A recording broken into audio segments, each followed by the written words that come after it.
ഇന്നിപ്പോൾ രാവിലത്തെ ചായയുടെയൊക്കെ കഴിഞ്ഞിട്ട് ബാഗൊക്കെ ഒന്ന് പാക്ക് ചെയ്ത് ഡ്രസ്സൊക്കെ ഒന്ന് എടുത്തേക്കാൻ കേട്ടോ. അപ്പോൾ ഇന്ന് ഇക്ക കർണാടകയിൽ പോവാണ്. അപ്പോൾ കുട്ടിയൊക്കെ മദ്രസും സ്കൂളും ഒക്കെ ലീവ് ആയതുകൊണ്ട് ഞങ്ങളും കൂടി പോവാണ് കേട്ടോ. അപ്പോൾ പോകാനുള്ള സാധനങ്ങളൊക്കെ ബാഗിലാക്കിയിട്ടുണ്ട്.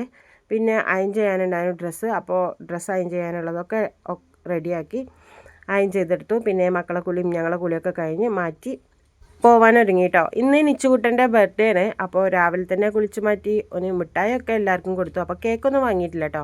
ഇനി കേക്ക് വേണമെന്നൊക്കെ പറഞ്ഞിട്ട് ഇങ്ങനെ മുഖം കനിപ്പിച്ചിരിക്കുകയാണ്.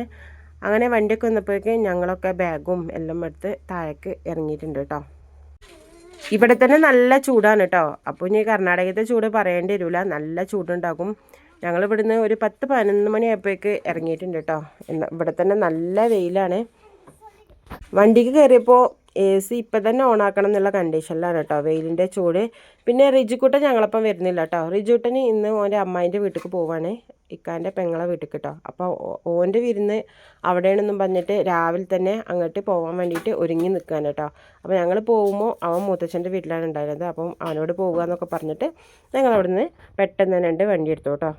ഞായറാഴ്ച ആയതുകൊണ്ടും പിന്നെ വെക്കേഷനൊക്കെ ആയതുകൊണ്ടും മെയിൻ റോഡിൽ കൂടെ പോകുമ്പോൾ തിരക്കാണെന്നും പറഞ്ഞിട്ട് ഉള്ളിൽ കൂടെയുള്ള ഷോട്ടിൽ കൂടെയാണ് കേട്ടോ കയറിയിട്ടുള്ളത്. ഇത് കൂടെ പോകുമ്പം നല്ലൊരു അടിപൊളി വൈബാണ് കേട്ടോ. രണ്ട് ഭാഗത്തും പച്ചക്കറി കൃഷിയൊക്കെ ആയിട്ട് കാണാൻ നല്ല രസമായിരുന്നു. പിന്നെ വണ്ടീൻ്റെ തിരക്കാണെങ്കിൽ ഒട്ടും ഇല്ലേനു കേട്ടോ. ഇതിൽ കൂടെ കയറിയാൽ തുറപ്പള്ളിക്ക് കറക്റ്റായിട്ടാണ്ട് കയറാം. അപ്പോൾ ടൗണിലേക്ക് കയറേണ്ട ആവശ്യമില്ലല്ലോ.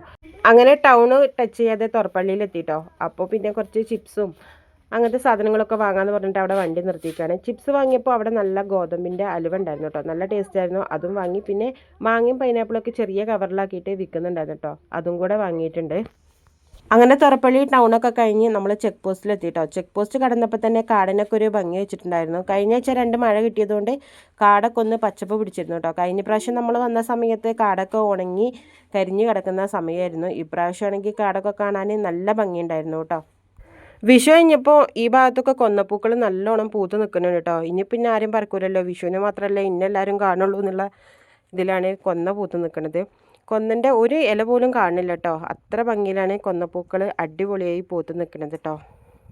അതേപോലെ തന്നെ നമ്മളെ തൊപ്പക്കാടിക്ക് എത്തുമ്പോൾ തന്നെ നല്ലോണം വാഗയും പൂത്ത് നിൽക്കുന്നുണ്ടായിരുന്നു കേട്ടോ. വാഗമരത്തിലും ഒരില പോലും കാണാതെ ഫുള്ള് നല്ലോണം ചുവപ്പ് കളറിൽ കാണുന്നുണ്ടായിരുന്നു. ആ ഭംഗി കണ്ടപ്പോൾ അവിടെ കുറച്ച് നേരം നിർത്തി പിന്നെ കുറച്ച് ഫോട്ടോസൊക്കെ കണ്ട് എടുത്തു കേട്ടോ. ഈ സമയത്ത് തൊപ്പക്കാടിക്ക് ഈ പൂക്കൾ കാണാനായിട്ട് വരുന്നവരുണ്ട് കേട്ടോ. വാഗമരങ്ങൾ 2 ഭാഗത്തും ഇങ്ങനെ പൂത്ത് നിൽക്കുന്ന കാഴ്ച കാണാൻ ഒരു പ്രത്യേക ഭംഗിയാണ് കേട്ടോ. അപ്പോൾ ഞങ്ങൾ അവിടുന്ന് ഫോട്ടോ ഒക്കെ എടുത്തുകൊണ്ട് പോന്നു.